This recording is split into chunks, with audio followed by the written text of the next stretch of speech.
The morning sunlight streamed through the curtains of my bedroom, but its warmth couldn't pierce the cold darkness that had settled in my heart just a week ago. It was that single week ago when I received the news that would forever change my life. My parents, Raymond and Teresa Brown, had died in a tragic car accident near a coastal town. I finally managed to drag myself out of bed that morning, my eyes swollen from another night of endless tears. My husband, Hunter Williams, was already in the kitchen when I came down. He greeted me softly and held out a steaming cup of coffee, asking how I was feeling today. I took a sip of the coffee before answering, telling him that the world seemed to have lost all its color and I couldn't believe my parents were really gone. Hunter wrapped me in a tight embrace, and for a moment, I allowed myself to sink into his warmth. He whispered that he understood and reminded me that we were in this together, that we would get through this loss one step at a time. I nodded weakly, grateful for his constant support during these dark days. Little did I know then that this was just the beginning of an emotional roller coaster. That afternoon, we received a call from my parents' lawyer, Mr. Johnson, his voice solemn over the phone. He expressed his condolences and explained that while he knew this was a difficult time, there were important matters regarding my parents' estate that needed to be discussed, asking if we could meet at his office tomorrow. The thought of dealing with legal matters in the midst of my grief felt overwhelming, but I knew it was necessary. I agreed to the meeting, my voice barely steady as I spoke. The next morning, Hunter and I made our way to Mr. Johnson's office in the heart of downtown. The office building was imposing, its glass exterior reflecting the Capitol's blue sky like a mirror. As we rode the elevator up, Hunter held my hand, offering silent support. He whispered that everything would be all right, that he was there with me. Mr. Johnson greeted us with a sympathetic expression, a middle-aged man wearing thin-framed glasses and an impeccable suit. He thanked us for coming, his hands folded on the table as he acknowledged the difficulty of this timing before mentioning he had important information about my parents' estate. I nodded, trying to prepare myself for whatever was coming, but nothing could have prepared me for what he said next. Mr. Johnson revealed that my parents owned a beach house in a coastal town, describing it as an extremely valuable property. I frowned, expressing my confusion as I'd never heard about any beach house. The lawyer nodded understandingly and explained that my parents had purchased it several years ago but kept it secret, intending it as a surprise. Tears welled up in my eyes at his words. Even after their death, my parents were still surprising me with their love and generosity. Hunter asked about the property's value, his voice tinged with curiosity. Mr. Johnson cleared his throat slightly before announcing that the property had recently been appraised at $242 million. The silence that followed his words was overwhelming, filling the room like a heavy fog. The air seemed to be sucked out of the room, and beside me, Hunter had gone completely still. I finally stammered out the words, asking if he had really said $242 million. Mr. Johnson solemnly nodded, confirming that this property was truly exceptional, situated in the most prestigious area of town, surrounded by gardens overlooking the ocean. He described it as an architectural masterpiece, equipped with every modern amenity imaginable. I looked at Hunter, desperately searching for something to anchor me to reality. His eyes were wide with shock and something else I couldn't quite read. "This is unbelievable," I finally managed to say, asking why they had never mentioned it. Mr. Johnson smiled gently, explaining that my parents had wanted it to be a surprise, they had been planning it. He then turned to us, explaining that everything was up to us now, the property was mine to sell, rent, or move into if we wished.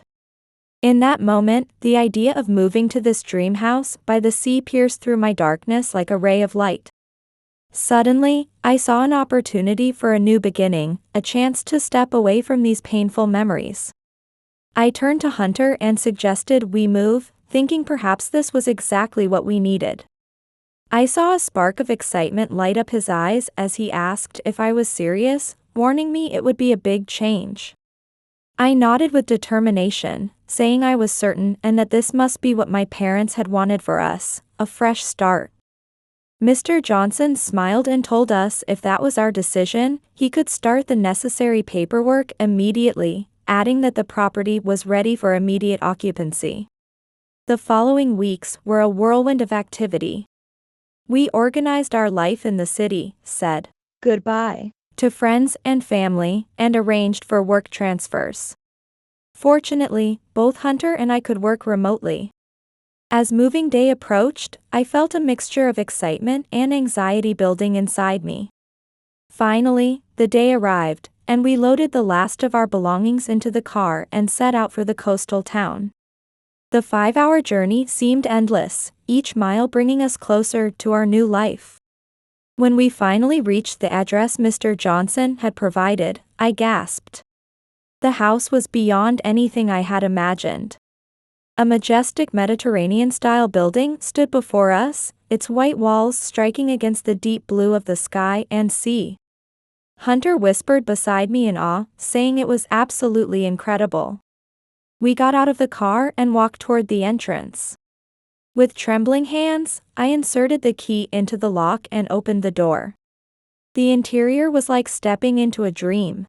Marble floors, soaring ceilings, and panoramic windows overlooking the ocean. Every room was decorated with refined taste, perfectly balancing luxury with comfort. As we walked hand in hand through the house, I was hit by conflicting waves of emotion.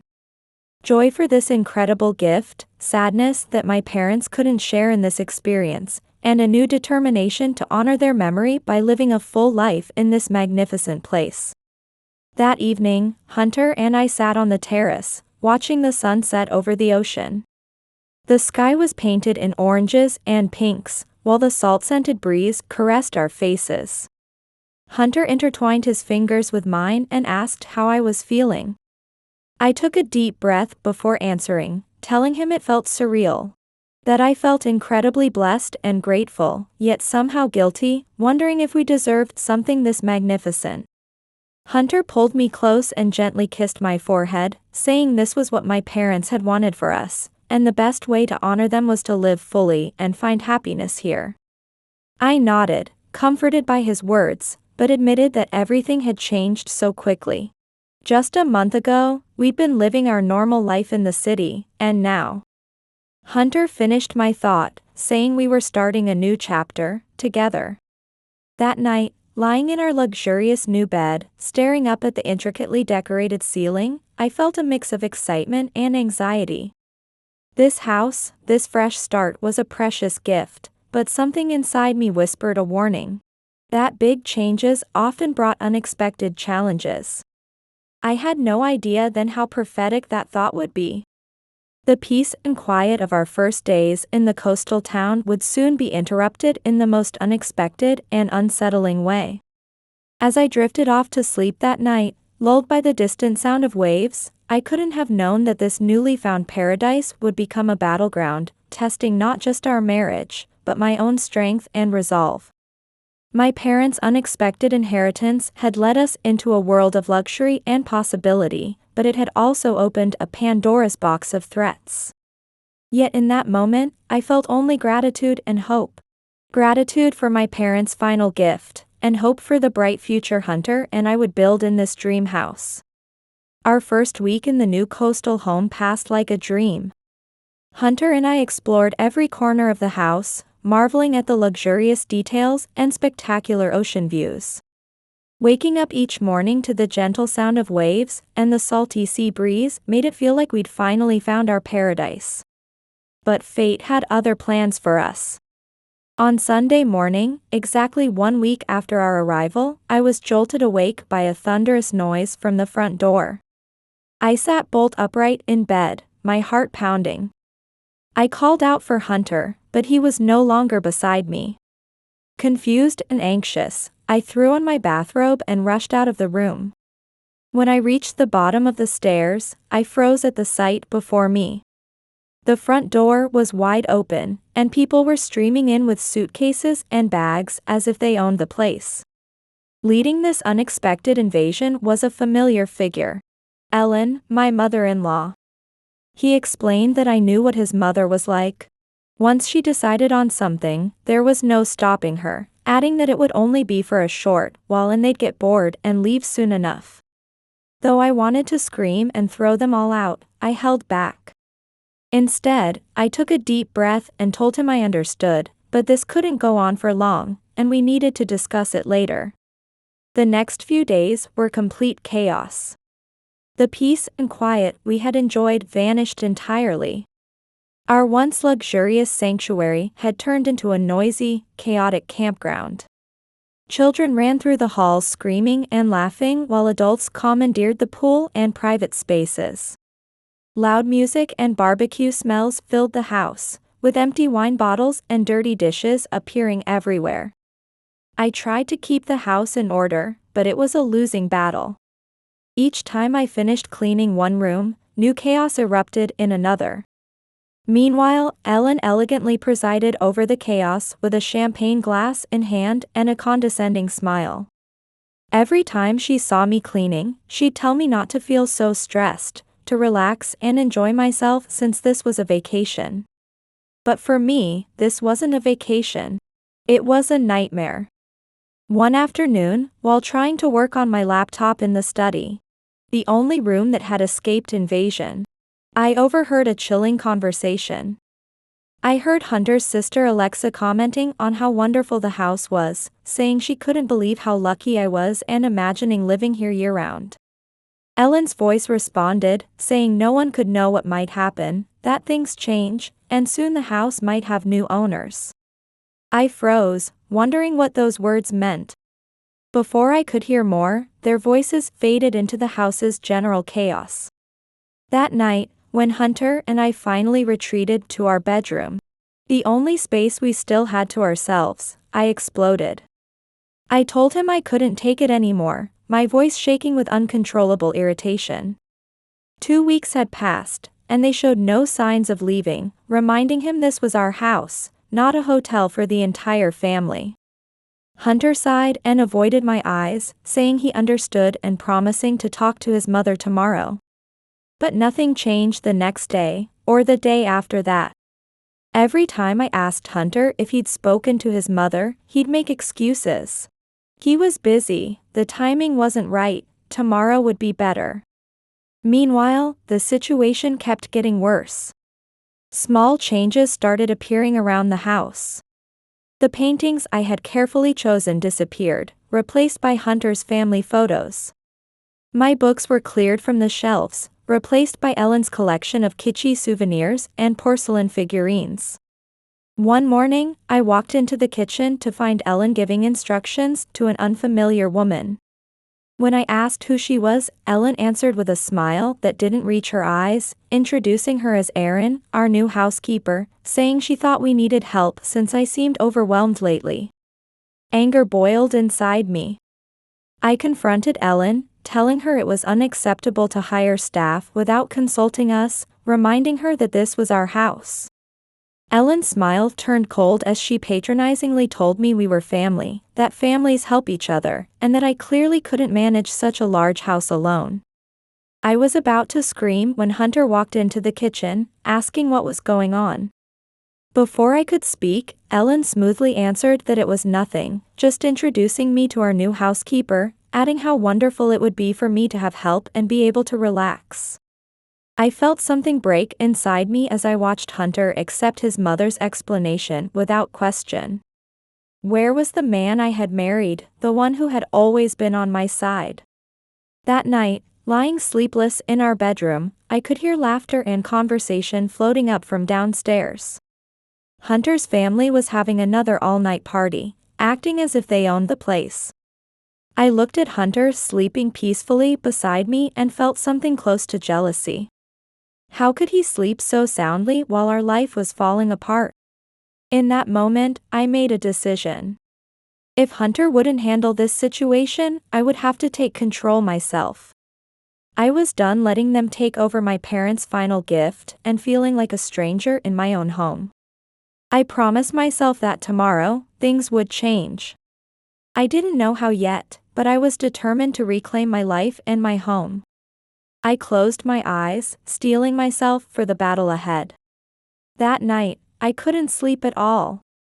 Our once peaceful sanctuary now vibrated with the sounds of laughter and music from below. Hunter slept deeply beside me, seemingly oblivious to the chaos. After hours of tossing and turning, I needed fresh air. I carefully slipped out of bed, not wanting to wake Hunter, and put on my silk robe.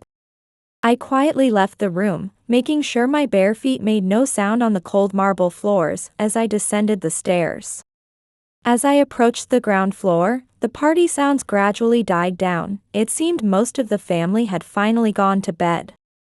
I headed toward the kitchen, thinking I'd make some tea to calm my nerves.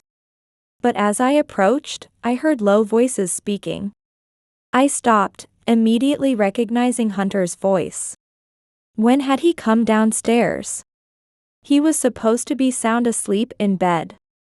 I heard him whisper to his mother that their plan was working perfectly and tomorrow they'd move to the next phase. My heart skipped a beat. Plan? What plan? I crept closer to the door gap, carefully positioning myself to listen without making a sound. Ellen's satisfied voice replied that I was just as expected and asked Hunter if that foolish tailor suspected anything. I felt like I'd been punched in the stomach. Foolish? No, she hasn't noticed, Hunter replied, though guilt tinged his voice. He hesitated, asking his mother if this was really necessary, reminding her that I was his wife. Ellen let out a contemptuous sigh, telling her dear boy that we'd already discussed this. That I wasn't worthy of him or this property. She sneered that my parents hadn't worked for this house. It was just luck, and now, thanks to Hunter marrying me, they had a chance to make it theirs. I had to stifle a gasp, covering my mouth with my hand. Make it theirs? Were they trying to steal my inheritance? Hunter sighed, saying he knew but sometimes felt guilty about deceiving me. Don't be weak, son, Ellen snapped harshly. She reminded him why they were doing this. Once they controlled the house, they could sell it and split the money among the family, allowing everyone to live like royalty. After a pause, Hunter agreed, asking about the next phase.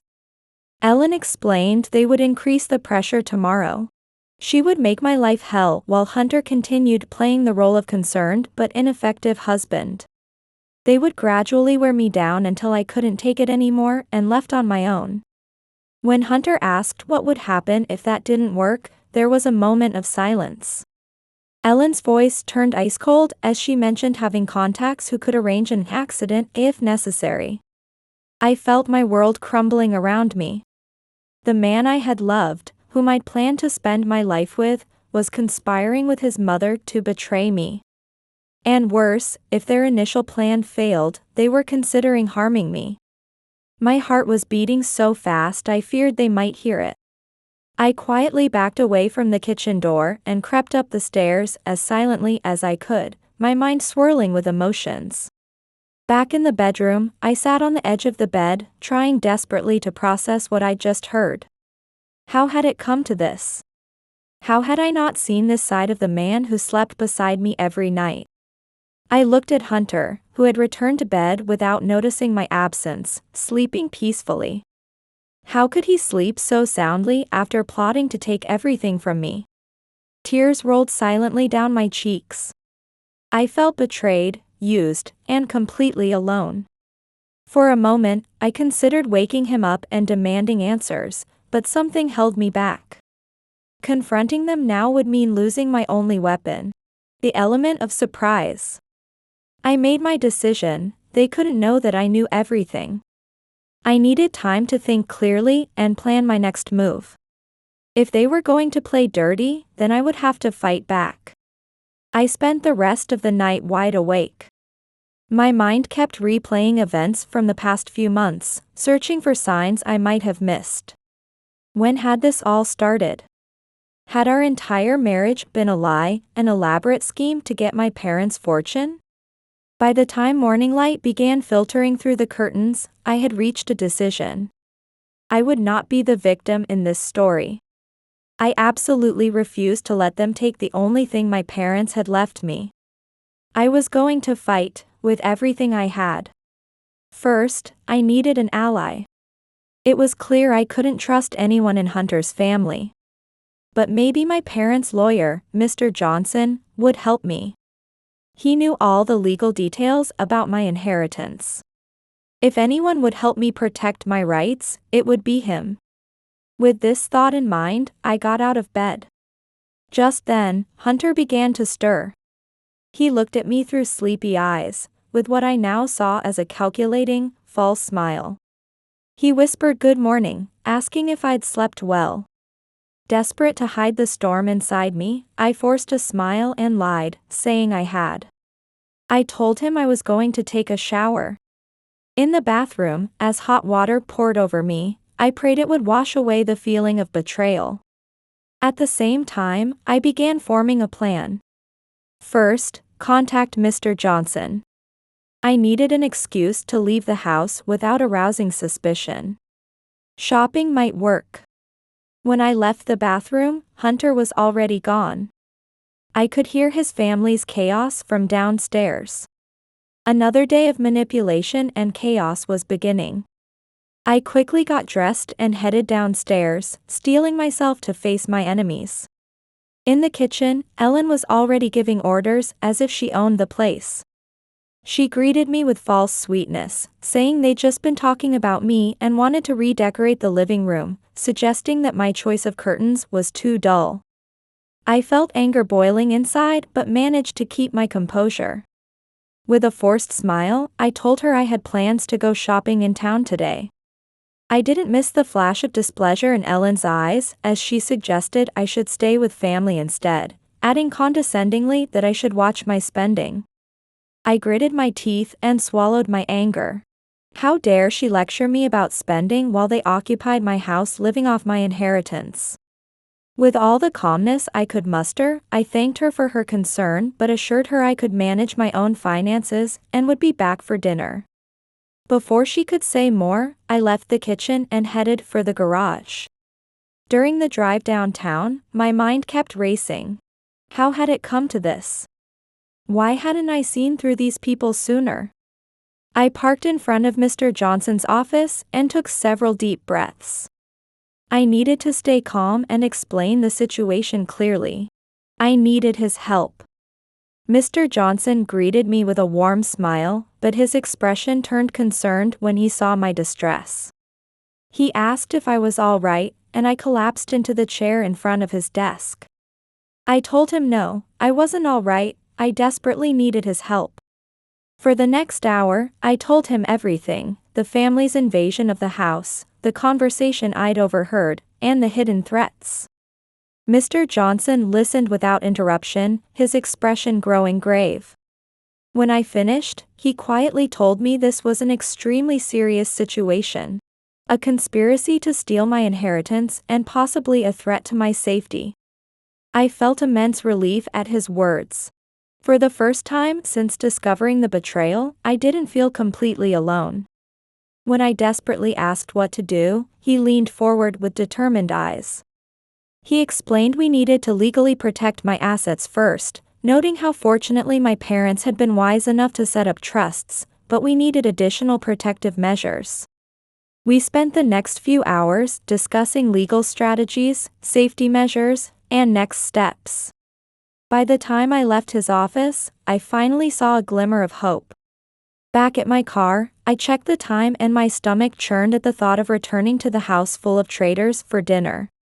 But I had to, keeping my secret was my greatest weapon.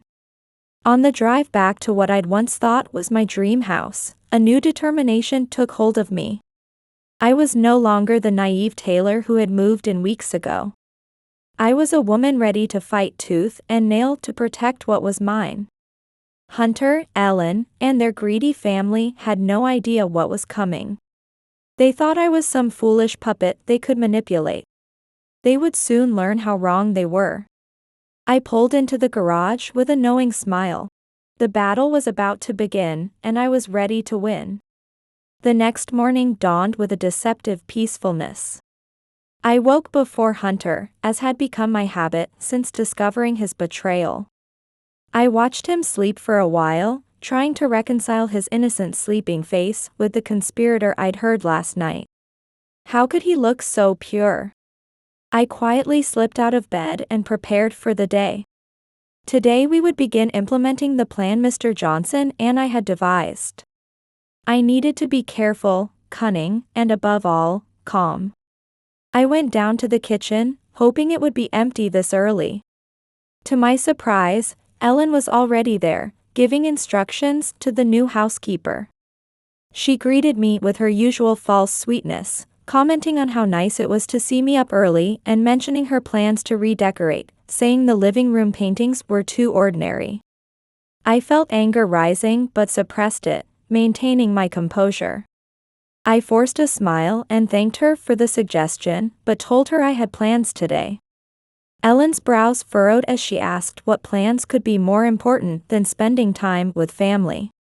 Before I could answer, a loud crash echoed through the house. It sounded like something breaking. We exchanged startled looks and ran toward the sound. When I reached the living room, I froze in horror. Ellen's family members were throwing my belongings out the window into the yard. My books, mementos, and even photos of my parents were being callously tossed away. I screamed, asking what they were doing, unable to contain my anger. Ellen turned around with a cold smile, saying they were just doing some spring cleaning, suggesting the house needed a change of image. Blind with rage, weeks of frustration and pain exploding at once, I lunged toward Ellen. I was ready to stop this with my own hands if necessary. But before I could reach her, strong arms grabbed me. It was Hunter who had appeared out of nowhere. He whispered in my ear to calm down, telling me not to make a scene. I struggled in his arms, shouting back at him, asking how he could tell me not to make a scene when his mother was destroying our house. Hunter slowly released me, his face wearing a mask of false concern. He told me I was overreacting, that his mother was just trying to improve the house. In that moment, witnessing the conspiracy between mother and son, something broke inside me. Weeks of pent-up tension, fear, and anger burst forth, and I suddenly started laughing hysterically. Everyone in the room froze and stared at me, their eyes mixing confusion with caution. My laughter echoed through the house, sounding almost unnatural amid the chaos. Through tears and laughter, I told them this was just perfect. They thought they could take everything from me. I asked if they really thought I was that foolish. I saw a flash of fear cross Ellen and Hunter's eyes. Clearly, this wasn't the reaction they'd expected. Hunter approached me cautiously, saying I needed to calm down, that I was acting strange. His words only made me laugh harder. I told him he had no idea what was happening. Still laughing, I pulled out my phone and dialed a number. Everyone in the room stood frozen, watching me. I spoke into the phone, telling Mr. Johnson it was time to put our plan into action. Right now. I watched the color drain from Ellen's face. She asked in a shaking voice what plan I was talking about. I turned to her with a cold smile, asking if she thought she was the only one who could make plans. I told her, unfortunately for her, I'd been one step ahead the whole time. Just then, the doorbell rang. Everyone froze for a moment as I walked to the door. When I opened it, there stood Mr. Johnson with 2 police officers. He greeted me with a professional smile, telling me everything was ready. I nodded and invited them inside. The officers entered first, quickly surveying the destruction in the living room. Ellen's voice shook with rage and fear as she demanded to know why I'd called the police to this house. I repeated her words with bitter irony, telling her she was mistaken. This was my house, and they were merely trespassing. Mr. Johnson stepped forward holding a stack of papers. He turned to Ellen and explained that he had a court order prohibiting her and her family from remaining on the property. He requested their immediate departure. Hunter approached with a pale face, begging me to talk about this, insisting there must be some misunderstanding. I looked at him with cold, pained eyes, telling him there was nothing to discuss. I told him I'd heard everything. His plans to steal my inheritance, the threats. I watched understanding and fear spread across Hunter's face. When he tried to explain, I cut him off, saying his actions had spoken louder than any words could. The officers began walking through the house, ordering the other family members to leave. I watched Ellen's face contort with anger as she screamed that this was unforgivable, that we were family. I approached her and spoke in a low, cold voice, telling her they weren't family at all. I said family doesn't conspire to steal everything from you, doesn't threaten to hurt you when they can't get what they want. Ellen stepped back, startled by my intensity, and I saw real fear in her eyes for the first time. For the next hour, I quietly watched as the officers escorted everyone out. Some protested, some cried, but eventually they all left. Hunter was the last to go, casting one final pleading look at me before the door closed behind him. When the house finally fell silent, I collapsed where I stood among the broken picture frames and destroyed memories. It looked as though a storm had torn through my house. In an almost whisper, I asked what I should do now. Mr. Johnson looked at me with sympathetic eyes, telling me it was time to rebuild. This was my house, my life, and no one could take that from me. I slowly stood up, feeling as if years had passed in just these few hours. Walking to the window, I looked down at the yard scattered with my destroyed belongings. Among them was a cracked picture frame, but the photo inside was intact. I picked it up, carefully removing the broken glass. In the photo, my parents smiled at me, their faces full of love and pride. Tears rolled down my cheeks again, but this time they weren't tears of anger or sadness. They were tears of determination. I turned to Mr. Johnson and told him he was right. I would rebuild, and this time, I would do it my way. The next few days passed in a whirlwind. I hired cleaning crews, restored the house, and started divorce proceedings against Hunter. Each action empowered me, strengthening my sense of reclaiming my life. Sitting on the terrace, watching the sunset over the ocean. The house was quiet now, but this silence no longer felt oppressive. It symbolized peace and a new beginning. As the sun sank below the horizon, painting the sky in gold and pink, I felt a serenity I hadn't experienced in weeks. I had faced betrayal, greed, and manipulation, and I had won. I knew the road ahead wouldn't be easy. I would need to deal with the emotional aftermath of Hunter's betrayal, rebuild trust, and learn to live on my own again. But for the first time in a while, I felt hope. This house and my parents' inheritance were no longer sources of conflict and pain. They had become symbols of my strength, my ability to face and overcome adversity. This was the beginning of a new chapter in my life. One I would write on my own terms. As the first stars began to shine in the night sky, I quietly raised a glass to my parents, grateful for their love and foresight in giving me this opportunity. And to myself, grateful for finding the strength to fight. To the future, with all its unknown possibilities. The battle had been fierce, but I had emerged victorious. And I was ready for whatever came next.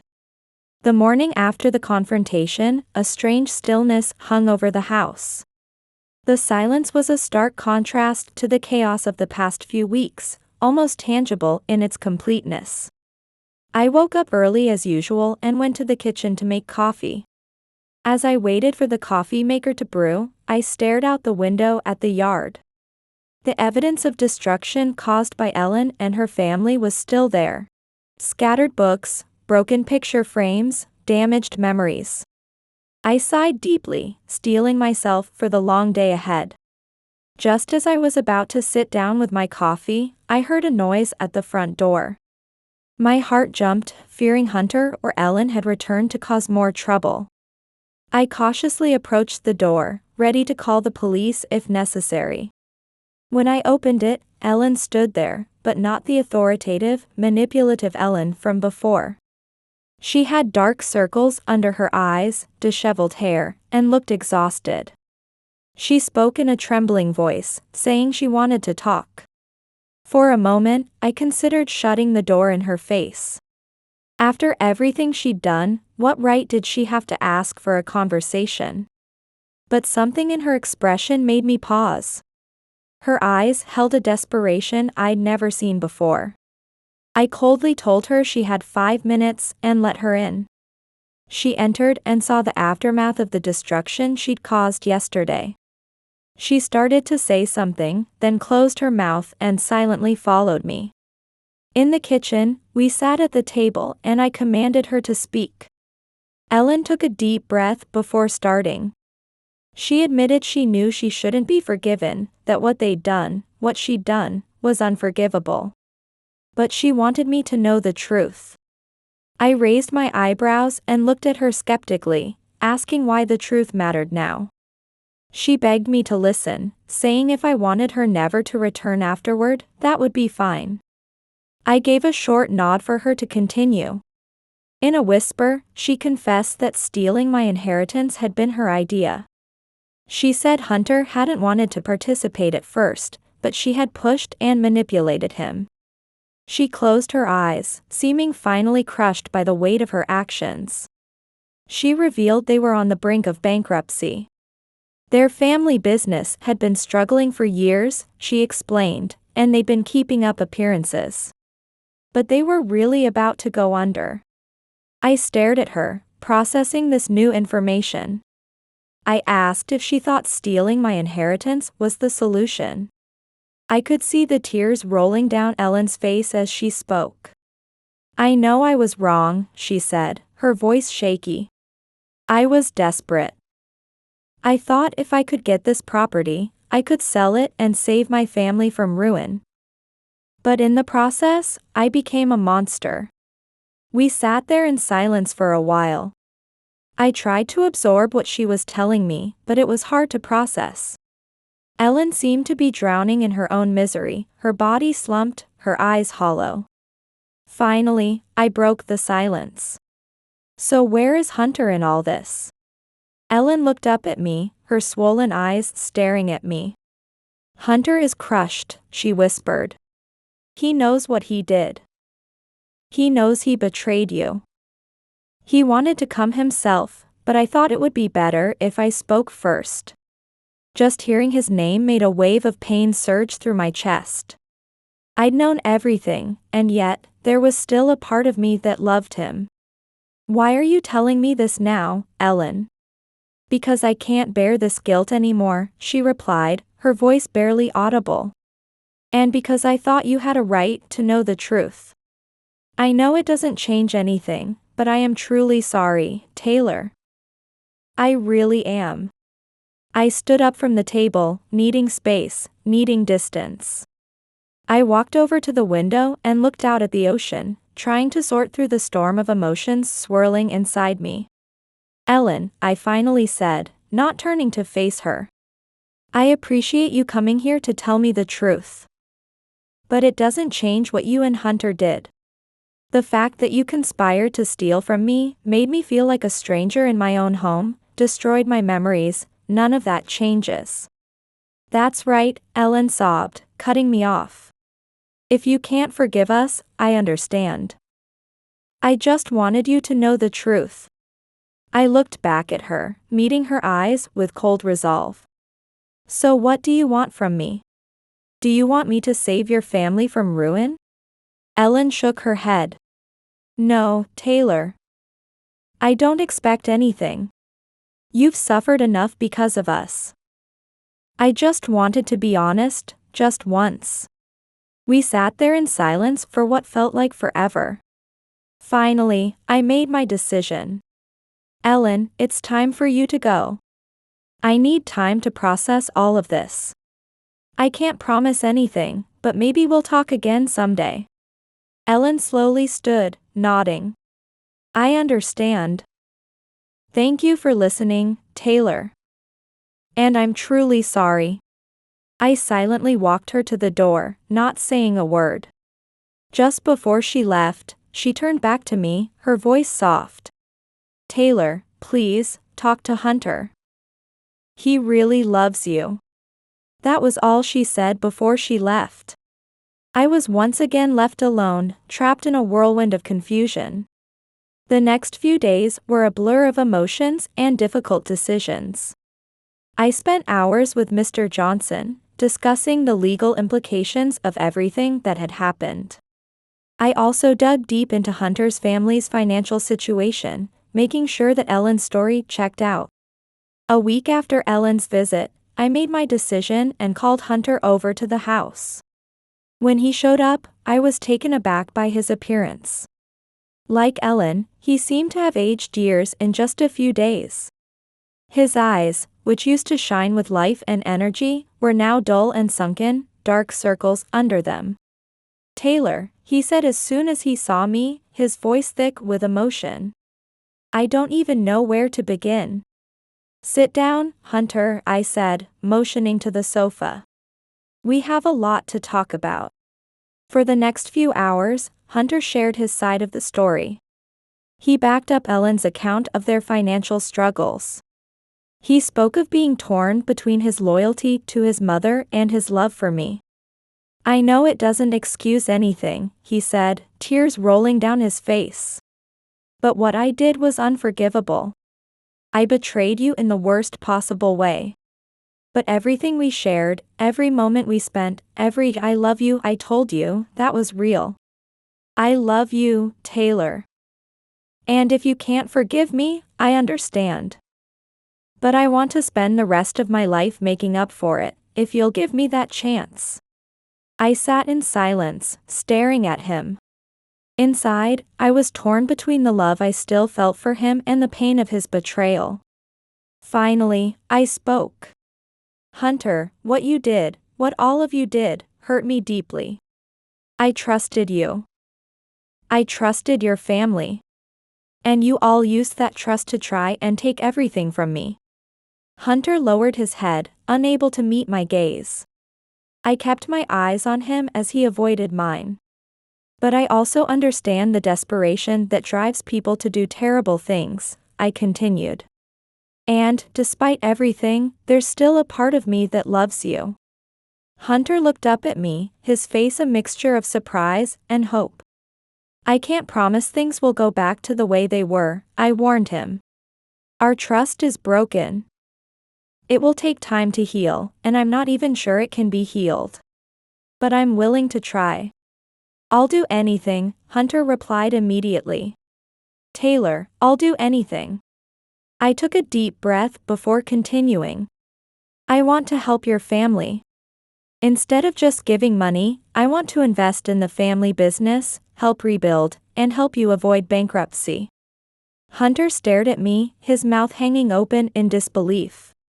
"Taylor, I can't ask you to do something like that," he said, his voice trembling. "Considering everything we've done, something like this." I cut him off before he could finish. "I'm not asking," I said firmly. "This is my decision. But if we're going to do this, it will be on my terms," I added. "I will be involved in the company's financial decisions. And your entire family, especially your mother, will have to work to earn back my trust." Hunter nodded, tears welling in his eyes again. "Thank you, Taylor. I don't know how I can ever repay you. I'm not doing this for you or your family," I said, my voice resolute. "I just want to do what's right. And I want to believe in second chances. I want to believe that the Hunter I once loved is still there, somewhere." The days and weeks that followed were a blur of activity. With Mr. Johnson's help, I structured an investment in the family business that would protect my interests. Hunter and his family cooperated fully, accepting my terms without hesitation. I noticed a change in Ellen, in particular. She worked harder than I'd ever seen her, dedicating long hours to the company, doing everything she could to show her gratitude and remorse. Little by little, things began to improve. The company showed signs of recovery, and with it, the family relationships started to heal as well. Hunter and I began the long process of rebuilding our relationship. Every day was a challenge. Doubts, fears, and anger sometimes resurfaced. But so did hope, forgiveness, and even new love. A year after the conflict, I found myself once again on the terrace of the beach house, watching the sunset dip into the ocean. But this time, I wasn't alone. Hunter stood beside me, his hand intertwined with mine. "What are you thinking about?" he asked quietly. I smiled and gazed at the horizon. I was thinking about how much things have changed. How we nearly lost everything, and how we've found our way back. Hunter gripped my hand tightly. "I feel the same way, Taylor. Every day, I'm thankful for you, your strength, and your ability to forgive." I looked into his eyes. There was no mistaking the love and gratitude shining in them. "You know," I said softly, "I think your parents would be proud of you. Not just for how you handled their legacy, but for making the decision to use it to help the people we hurt." "Your parents raised an incredible woman," Hunter said, pulling me closer. As the sun sank beneath the horizon, and the sky turned golden and pink, I felt a deep sense of peace wash over me. The journey had been filled with betrayal and pain, but there was also forgiveness, healing, and a new beginning. This house, and the inheritance from my parents, no longer stood as a symbol of conflict. It had become a symbol of forgiveness, growth, and a love that had been reborn. What had once been a source of bitterness and pain now held the promise of healing.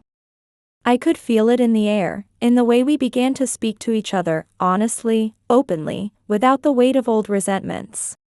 For the first time in what felt like forever, I believed we were writing a new chapter of our lives. One that was built on trust, something we'd lost but now found again. As the first star appeared in the night sky, I knew deep down that we were on the right path. No matter what came our way, we were going to be all right. We had survived the worst of it. Somehow, together, we had become stronger. I thought back to the pain, the hurtful words, the nights I lay awake wondering if we could ever heal. Now, looking at the stars, I felt the weight of all that was behind me lifting. I wasn't the same person I had been before. The fear, the uncertainty, they were fading away. I had learned to forgive, to grow, and to love again. And somehow, the people around me had done the same. In the quiet of the night, with the soft breeze brushing against my skin, I realized we had made it through.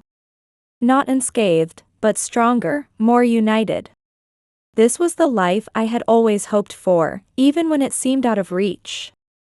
I had made peace with my past, and in doing so, I had found a new sense of hope for the future.